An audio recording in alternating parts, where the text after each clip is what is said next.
اعوذ باللہ من الشیطان الرجیم بسم اللہ الرحمن الرحیم۔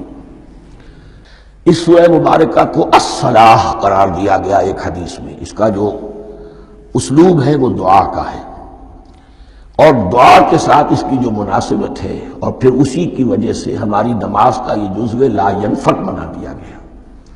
بلکہ ایک حدیث جو میں آپ کو سناؤں گا اس میں اسی کو نماز قرار دیا گیا، الصلاح یہی ہے۔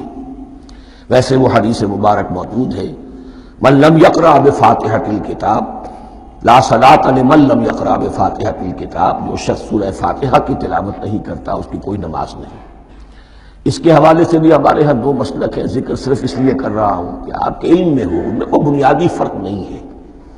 کسی بھی ایک رائے کا انسان قائل اور حامل ہو سکتا ہے بغیر اس کے کہ دوسرے کو بالکل غلط قرار دے، بلکہ یہ کہ اس کے لیے بھی گنجائش اپنے ذہن میں اور اپنے دل میں رکھے۔ اور دوسری آیت یہ ہے کہ اس کا حصہ نہیں ہے۔ اسی اعتبار سے یہ کہ یہ سورہ مبارکہ نماز میں پڑھی جانی ضروری ہے، لا صلاۃ لمن لم یقرأ بفاتحۃ الکتاب۔ البتہ یہ اختلاف ہے، یہ بات جو میں ذکر کر رہا تھا جو ذہن سے نکل گئی، کہ آیا مقتدی جو ہے امام کے پیچھے کھڑا ہو کر جب نماز پڑھ رہا ہو تو کیا اس صورت میں بھی اس کے لیے لازم ہے کہ سورہ فاتحہ پڑھے؟ اس میں دو رائے ہو گئی، بلکہ تین۔ ایک رائے انتہائی ہے اور وہ فقہ حنفی کی طرف منسوب ہے کہ اگر آپ امام کے پیچھے مقتدی کی حیثیت سے نماز پڑھ رہے ہیں تو کسی بھی رکعت میں آپ سورہ فاتحہ نہیں پڑھیں گے۔ ایک دوسری بالکل برعکس رائے ہے، وہ امام شافعی رحمۃ اللہ علیہ کی ہے کہ ہر حالت میں چاہے امام جہری رکعت پڑھا رہا ہو جس میں وہ بلند آواز سے سورہ فاتحہ پڑھ رہا ہو، اور چاہے وہ سری رکعت ہو، ہر حالت میں مقتدی کو بھی پڑھنی ہے۔ ایک تیسری رائے بین ہے، وہ امام مالک کی ہے رحمۃ اللہ علیہ، کہ جو سری رکعت ہے جس میں کہ امام بھی خاموشی سے پڑھ رہا ہے، مقتدیوں کو بھی پڑھنی چاہیے۔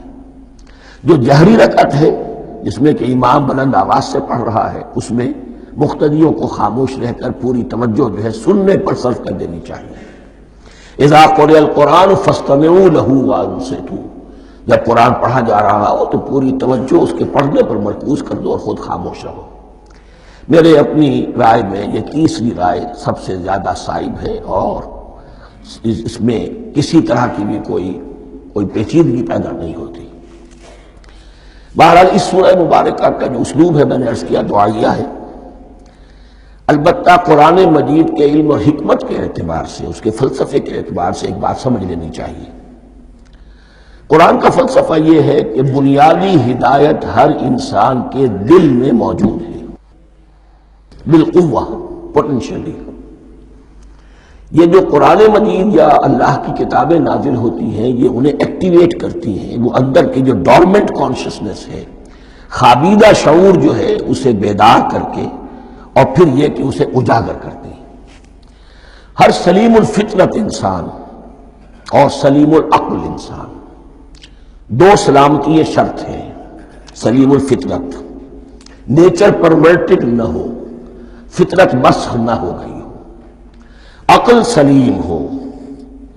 ان دونوں چیزوں کا نتیجہ یہ نکلتا ہے کہ وہ انسان از خود، بغیر کسی وحی کی رہنمائی کے، بغیر کسی نبی کی تعلیم کے سے استفادہ کیے ہوئے، از خود بھی کچھ حقائق تک پہنچ جاتا ہے۔ اور وہ حقائق کیا ہے؟ نمبر ایک یہ کہ اس کائنات کا ایک خالق ہے، اور وہ ایک ہے، اور وہ تمام صفات کمال سے متصف ہے۔ نمبر دو یہ کہ انسان کی زندگی صرف یہ زندگی نہیں ہے، بلکہ ایک اور زندگی ہے کہ جس میں اس زندگی کے اعمال کے نتائج برآمد ہوں گے۔ یہ دو باتیں، اس کی زیادہ وضاحت کے ساتھ جو ہے اس کا تذکرہ آئے گا سورہ لقمان میں، جہاں حضرت لقمان کی شخصیت کا تذکرہ ہے۔ لیکن یہاں صرف یہ بات سمجھ لیجئے کہ قرآن کا فلسفہ یہ ہے کہ ہر انسان میں، ہر فرد نوع بشر میں جو اپنی ولادت کے وقت مسلم ہوتا ہے، حضور کی حدیث ہے کل مولود یولد علی الفطرہ ابواہ یحودانہ او ینصرانہ او یمجسانہ، ہر بچہ نوع انسانی کا فطرت اسلام پر پیدا ہوتا ہے، وہ فطرت کے اندر وہ ہدایت ودیت ہے۔ اب اگر وہ فطرت بس نہیں ہوئی اور عقل جو ہے وہ صحیح رخ پر کام کر رہی ہے تو ان دو حقائق تک وہ انسان خود پہنچ جائے گا. لیکن ان دونوں حقائق تک پہنچنے کے بعد اب وہ دست بستہ دعا کرے گا کہ اے رب اب مزید ہدایت تو مجھے عطا فرما. ایک تو یہ کہ میں کیا کروں کیا نہ کروں، میری عقل اس میں ٹھوکر کھا سکتی ہے، میں کسی اچھی چیز کو بری سمجھ سکتا ہوں، کسی بری کو اچھی سمجھ سکتا ہوں. تو مجھے صحیح راستہ، صحیح راہ ہدایت پر چلا.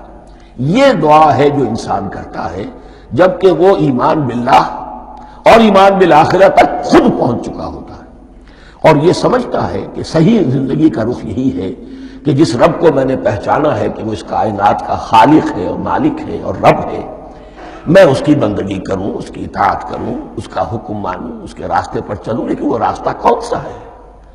اس کے لیے پھر دست بدعا ہوتا ہے کہ پروردگار تو میری رہنمائی فرما.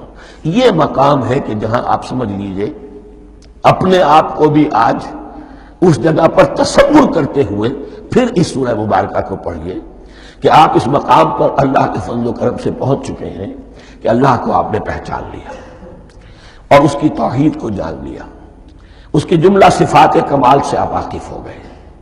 آپ یہ بھی جان گئے کہ بڑھ کر اس کے حضور میں حاضر ہونا ہے اور وہ حساب کتاب لے گا. پھر آپ نے یہ عہد بھی کر لیا کہ اب زندگی گزارنی ہے اس رب کی بندگی میں، اسی کی فرما برداری میں.